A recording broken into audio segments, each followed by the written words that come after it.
If you can take care of those 3 kids by yourself for 30 days, without calling me once to beg for help, I'll sign the house over to you." Richard said it laughing, in front of everyone, as if it was the funniest joke in the world. He thought I would fail, thought I was weak, dependent, incapable. Thought that without him, I was nothing. But what he had no idea, what no one in that room imagined, was that he had just made the most expensive bet of his life. And I was going to enjoy every second of watching him pay for it. We were on the 12th floor of a law firm in the affluent part of town. One of those places you look at and instantly know that every hour billed in that office costs more than most people make in a month. The conference room had a panoramic view of the whole city, floor-to-ceiling windows, and a dark wood table that seemed heavier than my car. The chairs were genuine leather, the kind that make a low creak when you shift, and everything in that room smelled like money and power. I was sitting on one side of the table, with attorney Julia at my side, my lawyer, a woman in her early 40s in an immaculate gray suit and a briefcase full of documents she organized with the precision of someone who'd seen this movie before. Opposite us was Richard, my ex-husband, leaning back in his chair like he owned the place, with his lawyer, Owen, a man with gold-rimmed glasses and an expensive tie who smiled little and spoke even less. And next to Richard, of course, was Vanessa, the new girlfriend. 26, straightened hair, manicured nails, designer clothes, that air of someone who'd never had to fight for anything and believed the world revolved around her. She was there like a trophy, living proof that Richard had moved on, as if I should feel diminished by it. Diane, my best friend, was seated in a chair against the wall, there as a witness. She didn't have to be there, but she insisted.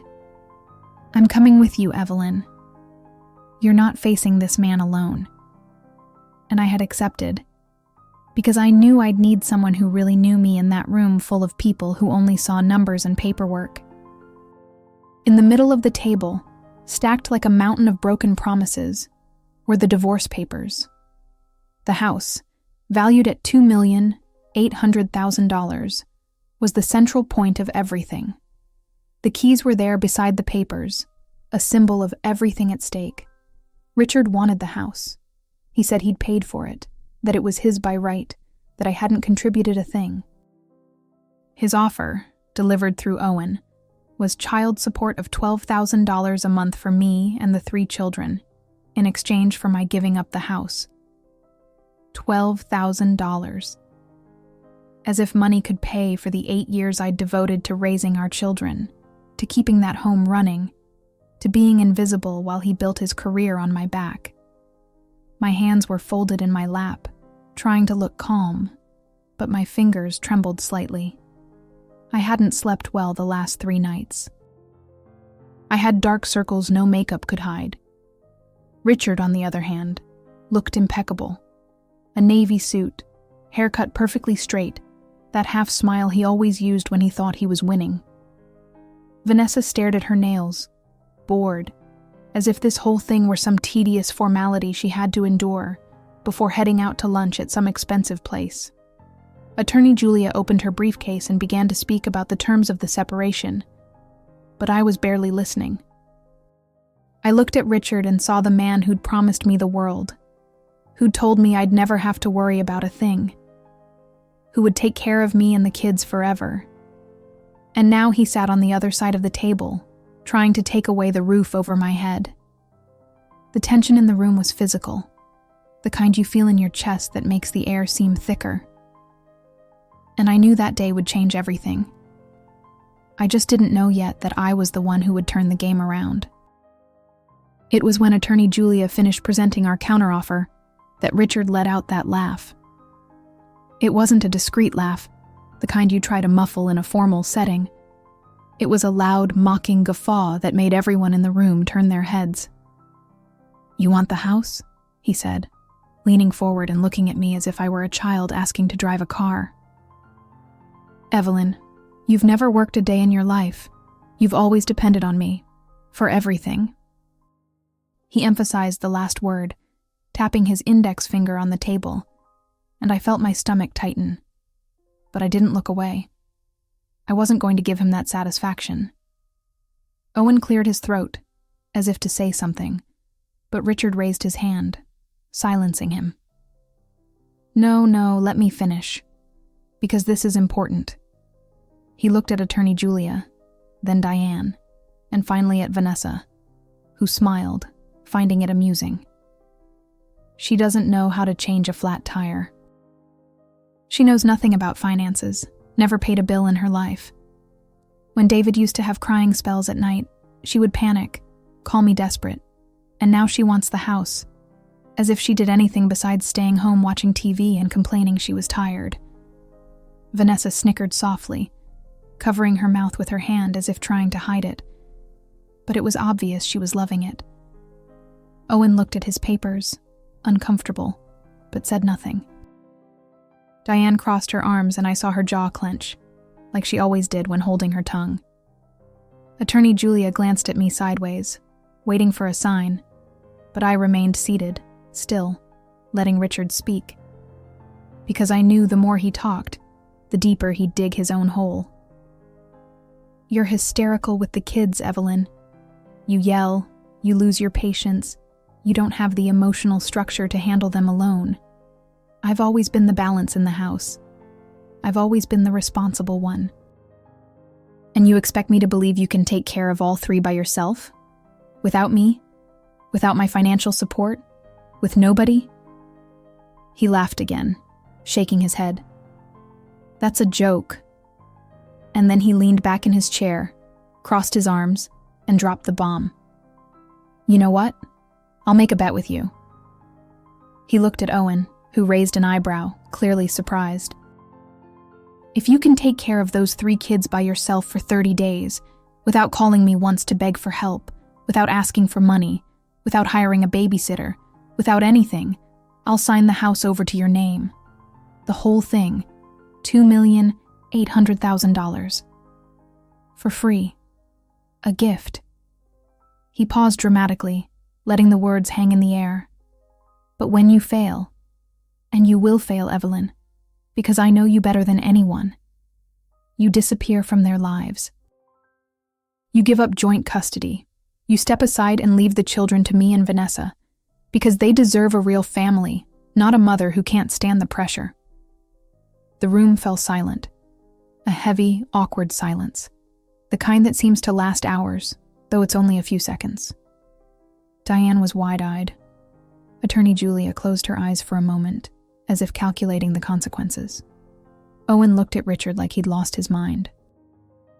And Vanessa was radiant, like she was already picking paint swatches for a house that wasn't hers. I breathed in deeply, felt my heart pounding too fast, but kept my voice steady. Bet accepted. Richard smiled, thinking he'd won. But with one condition.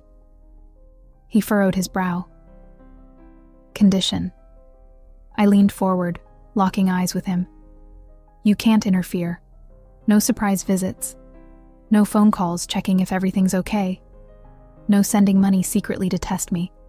30 days completely off. You disappear. If you show up, if you call, if you do anything, you lose automatically. I get the house and joint custody remains as it is. Richard hesitated for a second, but his ego outweighed caution. Deal. Attorney Julia, who had stayed quiet until then, pulled out a blank sheet and began writing. Then let's put it on paper. Now, with witnesses. She wrote quickly, the terms of the bet, the conditions, the consequences, and slid it over for Richard to sign. He signed without reading, with that self-satisfied smile of someone who believed he'd already won. I signed immediately after, and when I looked up, I saw Diane watching me with an expression I couldn't read. Fear? Pride? Maybe both. Vanessa was fiddling with her phone, bored again, as if this were a waste of time. And Richard? Richard was already calculating how long it would take before I called him begging. He had underestimated me for the last time. Owen adjusted his glasses and picked up a pen, starting to list the rules as if drafting any ordinary commercial contract, as if he weren't deciding the future of 3 children and a mother he barely knew. 30 consecutive days. The period starts next Monday at 9 a.m., when Mr. Richard drops the children off at Ms. Evelyn's residence. It ends exactly 30 days later, same time.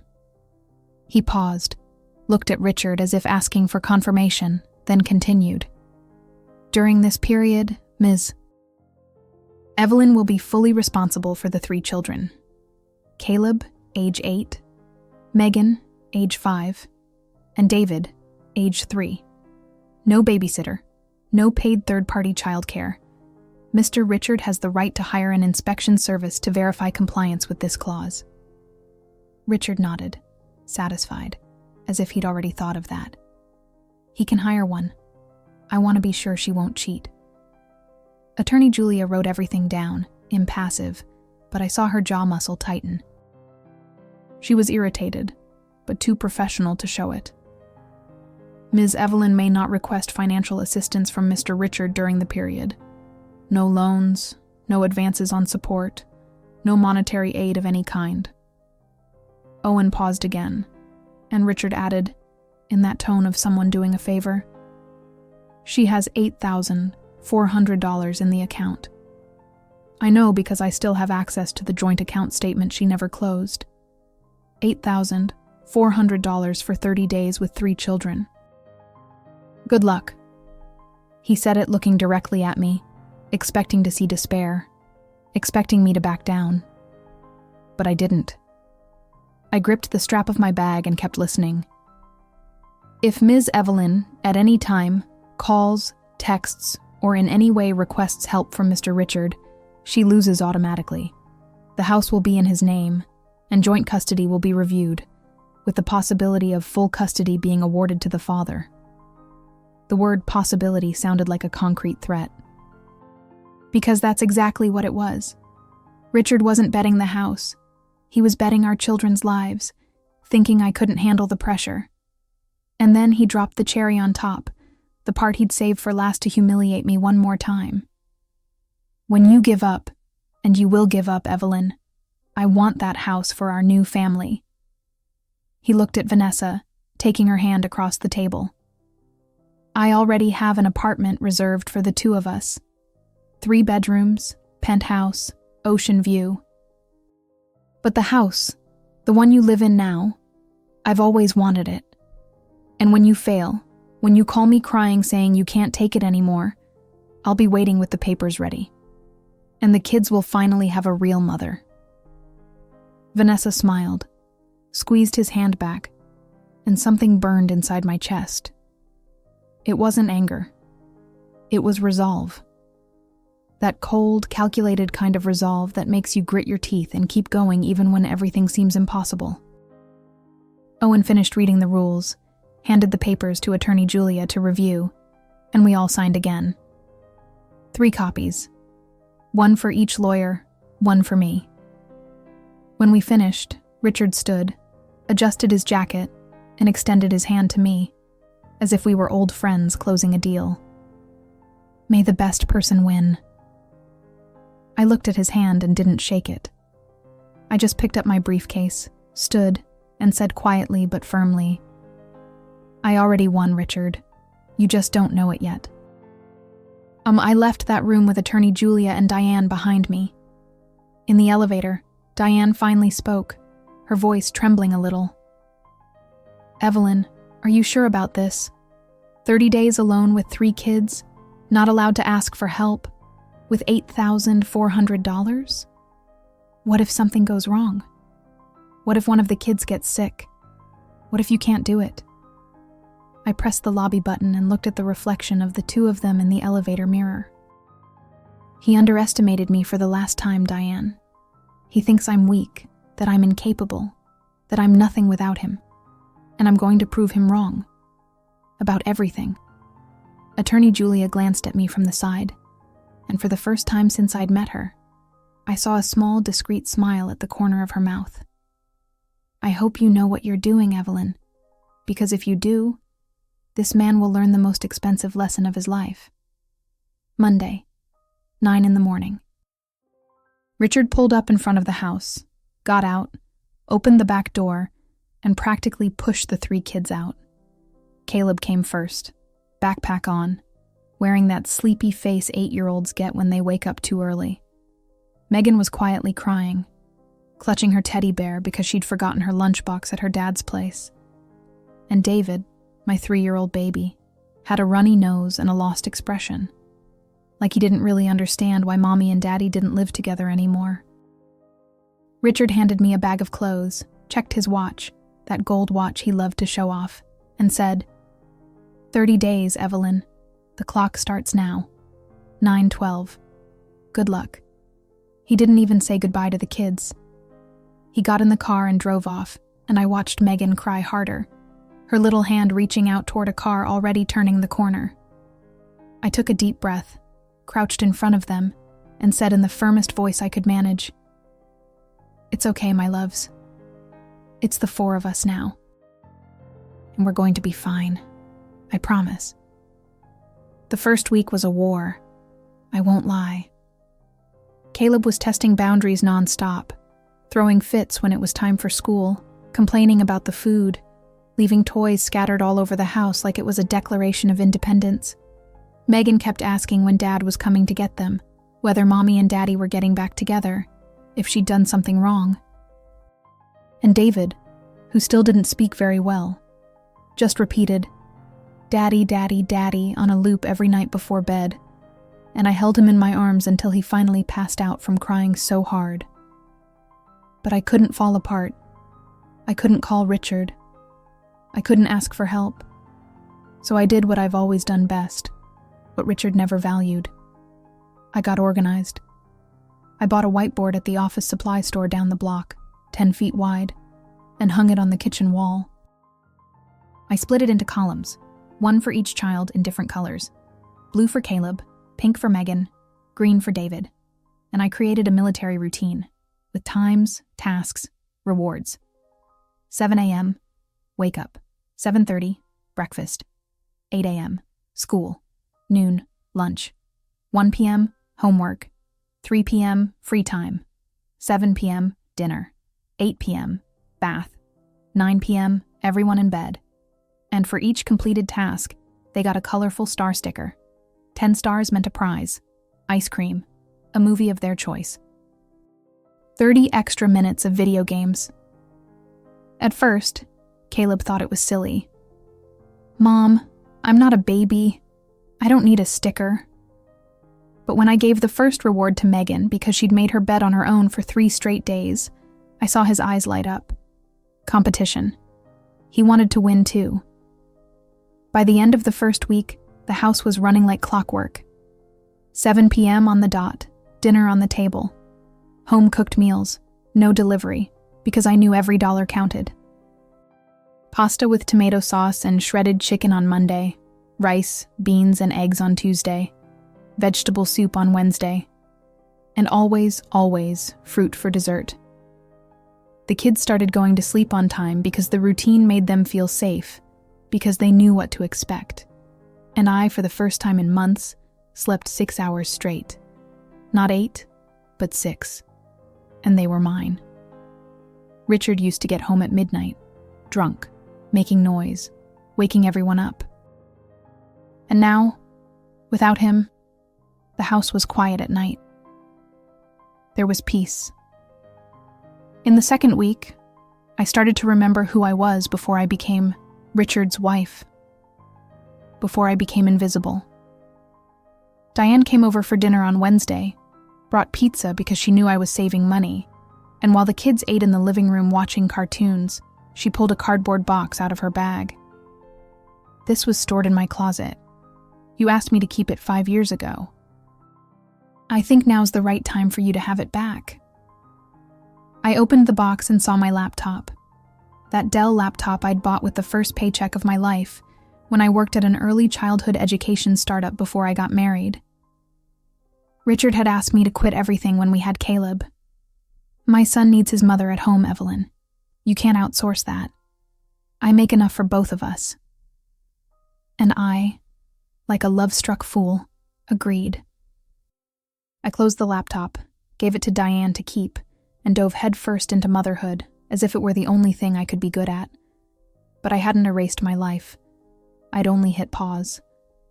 I turned the laptop on that night after the kids fell asleep and spent 3 hours looking through my old files. College projects, work from the MBA in financial management. I'd paused in the 3rd semester. Emails with Helena, my former partner, the woman who'd founded the startup with me. Her last message was from 4 years ago. "Evelyn, we need you. The company is growing, but I can't do this alone. Please think about it. The door is always open." I never replied, because Richard said it was crazy, that startups were a scam, that I'd lose time and money. But now, 4 years later, I Googled the company's name. Eduludica, Early Childhood Education Solutions. The site looked professional, modern, packed with success stories. Private schools using their platform. Innovation awards. And in the footer, under About Us, I saw a recent interview with Helena. "Our company is valued today at $18 million. We're expanding to 5 states and seeking new strategic investors. $18 million. The company I helped found, the one I abandoned, was worth $18 million. And there I was, with $8,400 in my account, fighting over crumbs with an ex-husband who thought I couldn't do anything." I sent Helena an email. Short, direct. "Hi, Helena. It's been a while. Could we talk?" She replied in 40 minutes. "Evelyn, my God, I thought you'd fallen off the map. Want to grab coffee? Tomorrow?" We met at a cafe near my place. I brought David because I had no one to leave him with, and Helena, always practical, didn't even blink. She brought some educational toys from her company, set David up at a little table next to us, and got straight to the point. "You disappeared. Why?" I told her everything. The marriage. The control. The way Richard convinced me my place was at home. The ridiculous bet he made thinking I'd fail. And Helena, who was my friend before she was my partner, held my hand and said, "You didn't fail, Evelyn. You were just in a relationship that wouldn't let you shine. And now you're free. So tell me, what do you want to do with that freedom?" In the 3rd week, the revelations started to fall like dominoes, because I wasn't just the mom who'd paused her career. I wasn't just the wife who'd stayed home. I had kept being Evelyn, in secret, in the breaks between diapers and bottles, when Richard thought I was resting or watching junk on TV. I was a pediatric occupational therapist, graduated, certified, with a specialization in autism spectrum disorder. I finished college at 22, worked 3 years in a clinic before meeting Richard. And when we married, he said I didn't need to work anymore. But I never stopped studying. I took online courses, read scientific articles, kept myself up to date. And that's why I realized David had speech delays. It wasn't just a kid who takes longer to talk. It was something more. Richard brushed it off. "He's a boy. Boys take longer. Relax." But I didn't relax. I reached out to a speech therapist friend, asked for an informal evaluation, and started doing stimulation exercises at home. Blowing games, sound repetition, songs with gestures. And in 15 days, David was already forming short sentences. "Mommy, water. I want a cookie." Simple sentences he couldn't manage before. And I cried when he said, "Love you, Mom," for the first time at bedtime, with that thin, hesitant little voice. And there was more. A lot more. Since our first year of marriage, I'd run an anonymous Instagram account. Handle, I Real Mom No Filter. I posted about real motherhood. Not that glossy magazine version with kids always clean and smiling and mom always made up and happy. I posted the mess, the exhaustion, the crying fits, the days I wanted to disappear, the sleepless nights, and people connected. A lot. When I paused the account 2 years ago because Richard found out and said I was exposing the family, I had 40,000 followers. 40,000. I reactivated the account in the 3rd week. I posted a photo of me from behind with the 3 kids and the caption, "Starting over isn't failing. It's having the courage to try again." The post went viral. In 2 days, I had 70,000 followers. Children's brands started DMing me. Want a partner? The first offer was from an eco-friendly diaper brand. $15,000 for 3 posts. $15,000. I took it immediately. I shot the photos with David, wrote the captions honestly, without pretending life was perfect, and people loved it. Finally, a real mom. You're an inspiration. And the money hit my account 3 days later, and there was the crochet. Richard thought it was a little hobby. You and your granny stuff.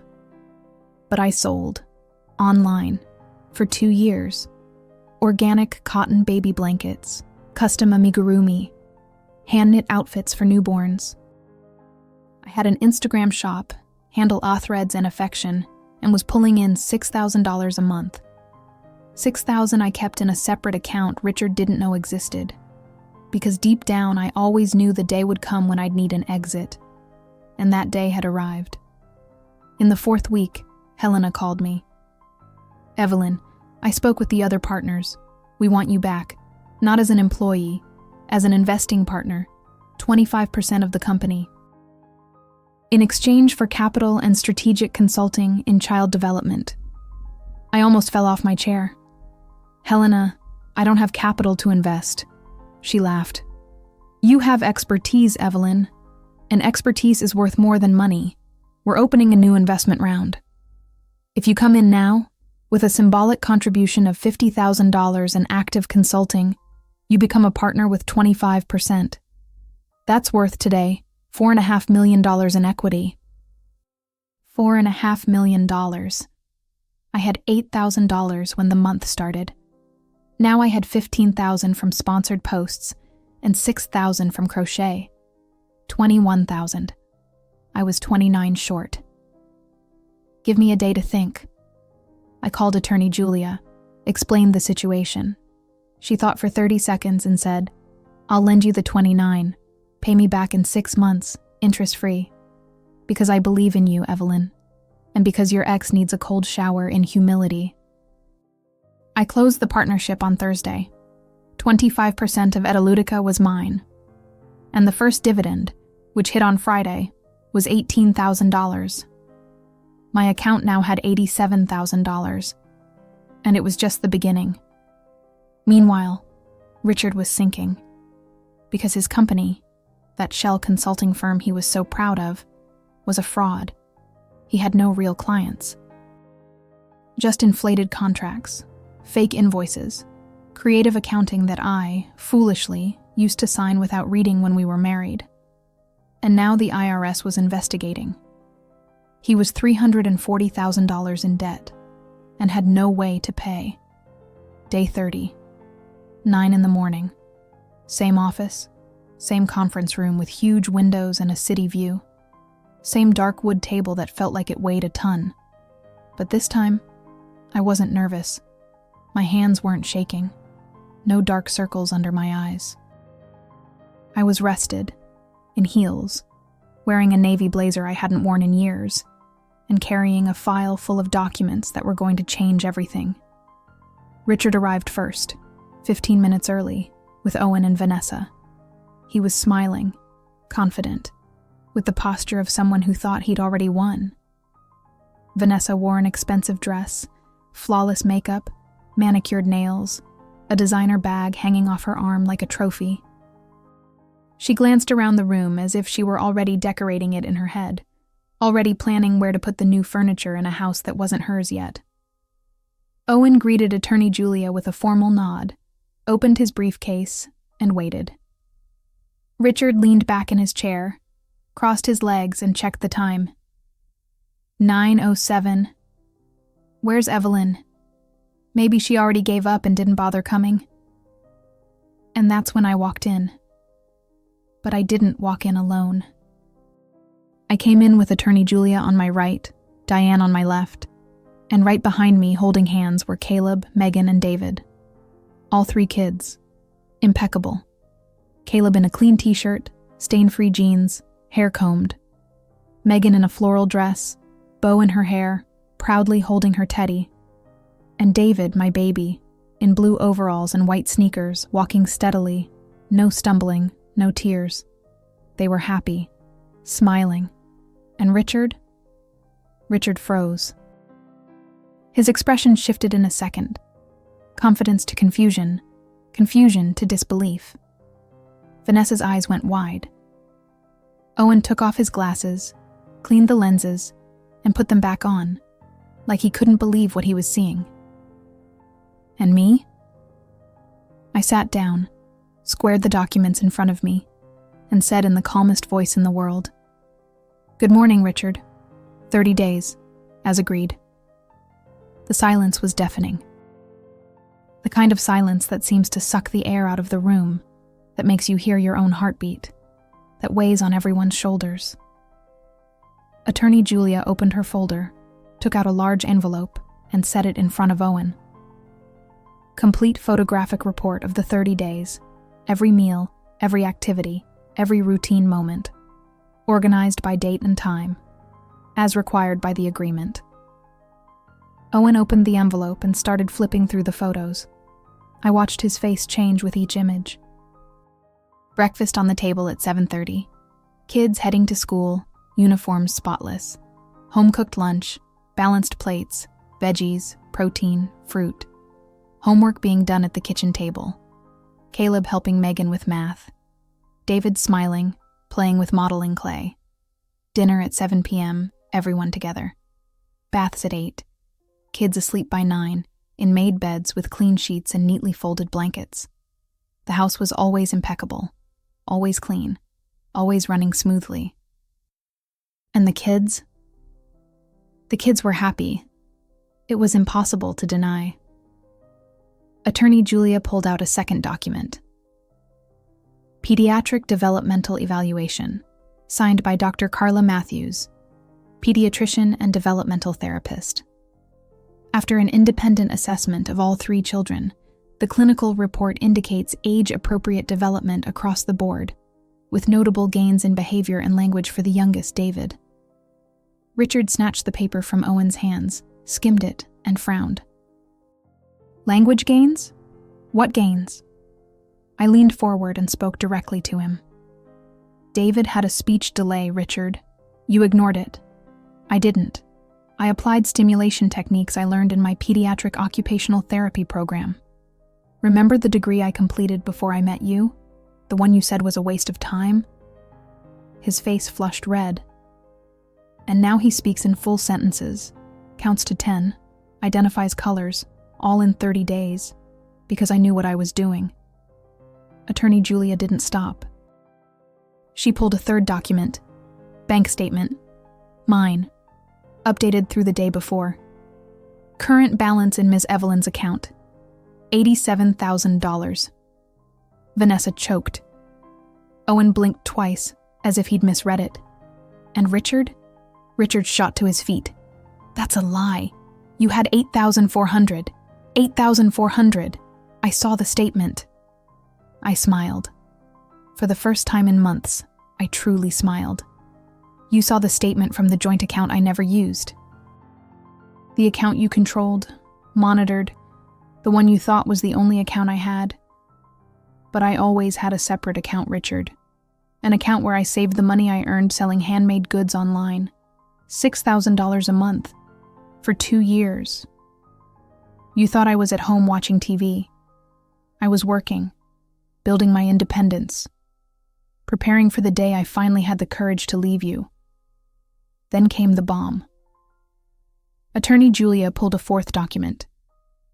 Partnership agreement. Edaludica Early Childhood Education Solutions, LLC. Ms. Evelyn has just become an investing partner in a startup valued at $18 million, 25% equity, current paper value, $4.5 million. I watched the color drain from Richard's face.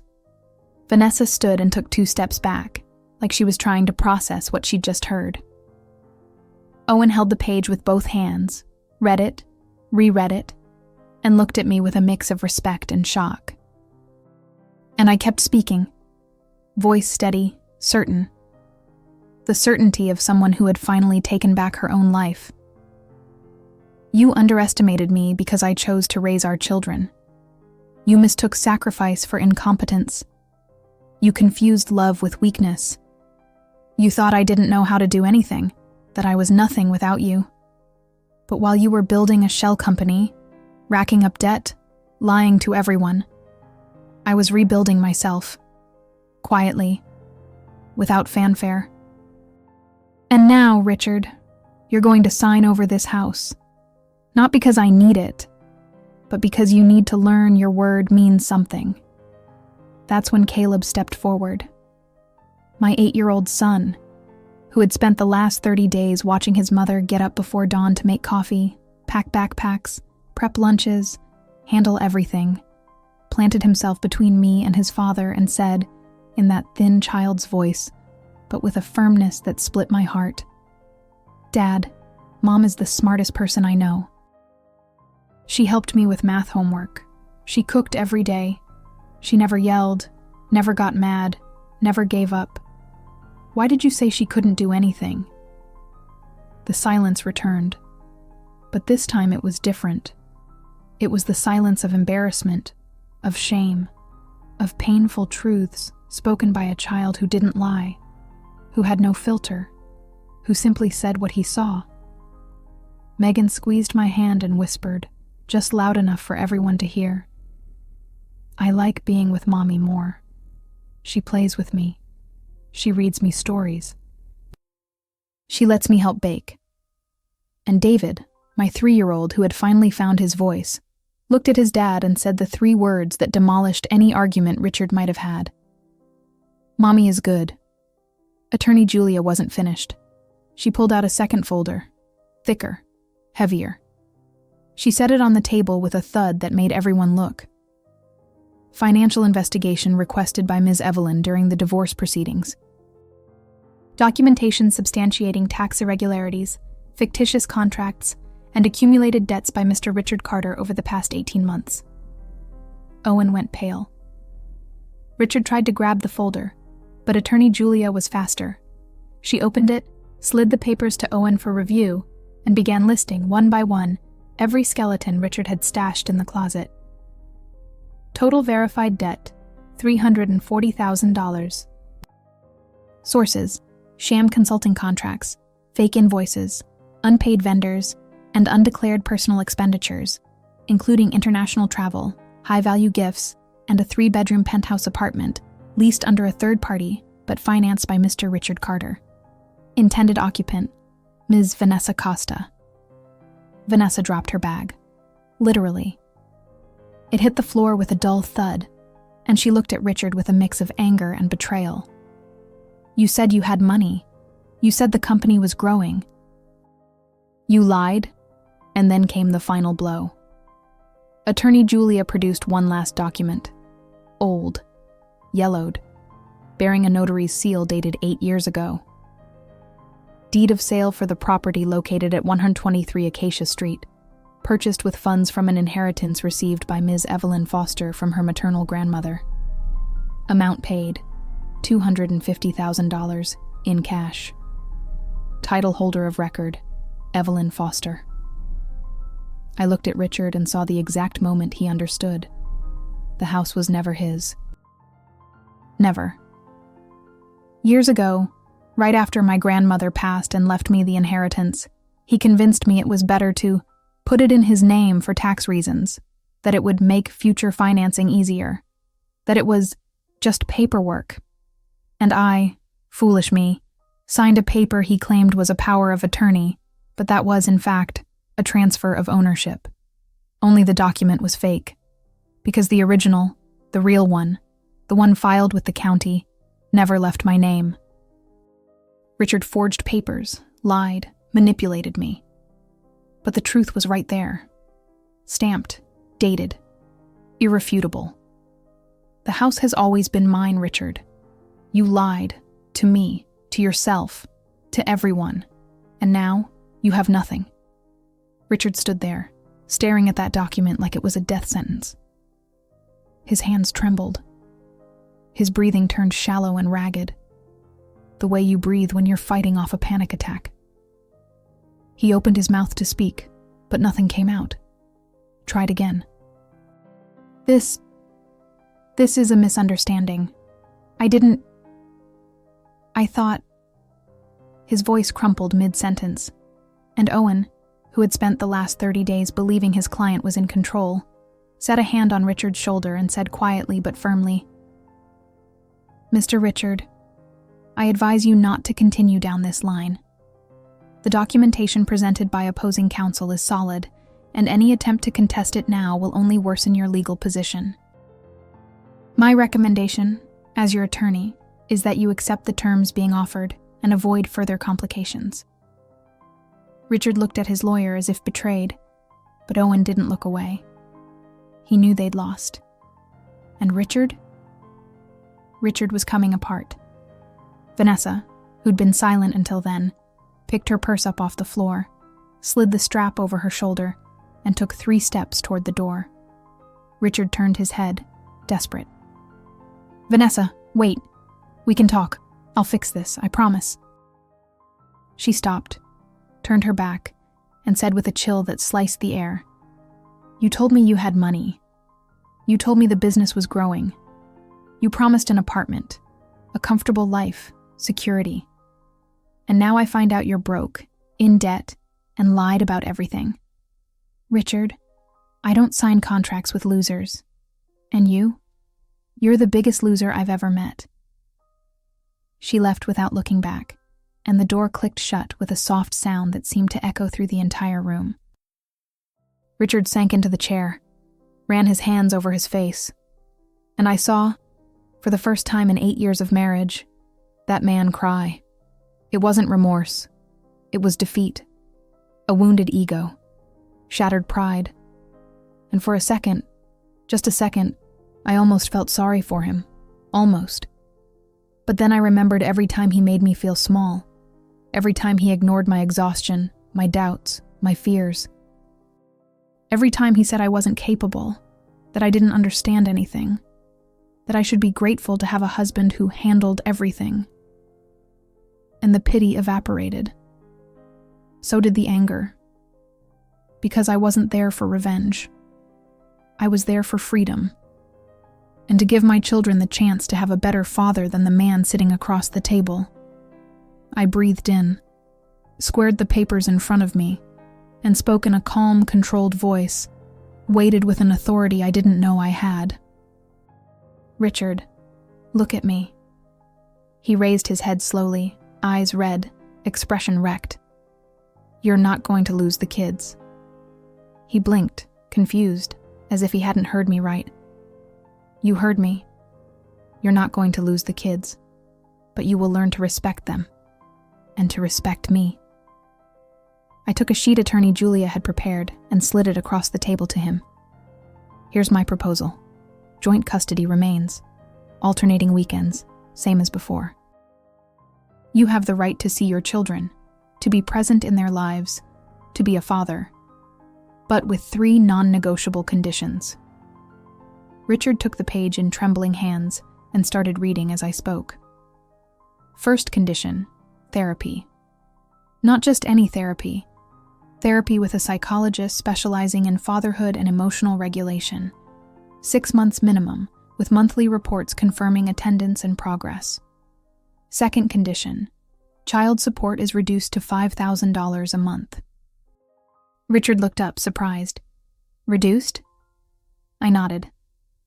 "I don't need $12,000, Richard. I never did. But you need responsibility. You need to learn that money doesn't fix everything, and that being a father isn't just paying bills. It's showing up. It's being an example. $5,000 is enough to cover the kids' extra expenses, and it's an amount you can pay without going under for good. Because yes, I want you to recover financially. Not for me. For our children." He stayed quiet, processing, and I went on. Third condition: if you violate any of the rules, if you skip therapy, if you disrespect me, the children, or try to manipulate the situation, you lose visitation, automatically, no negotiation. And this time I'll have every document, every witness, and all the legal support I need to make sure it happens. Richard looked at the paper, then at me, then at the kids sitting in the corner of the room, quietly coloring in the little books Diane had brought. Caleb looked at his dad and asked softly, with hope, "Dad, are you coming to get us on Saturday?" And it was that question, the innocent question of an 8-year-old who just wanted his dad back, that cracked what was left of Richard's pride. He took the pen Owen offered and signed. He signed the joint custody on the new terms. He signed the therapy commitment. He signed the reduced support. And when he finished, he set the pen on the table, drew a long breath, and did something I never thought I'd see. He stood, looked at me, at Attorney Julia, at Diane, at his own lawyer, and said out loud, clearly, without looking away, "I was wrong. About everything. About you, Evelyn. About what you're capable of. About what it means to be a father, a husband, a man.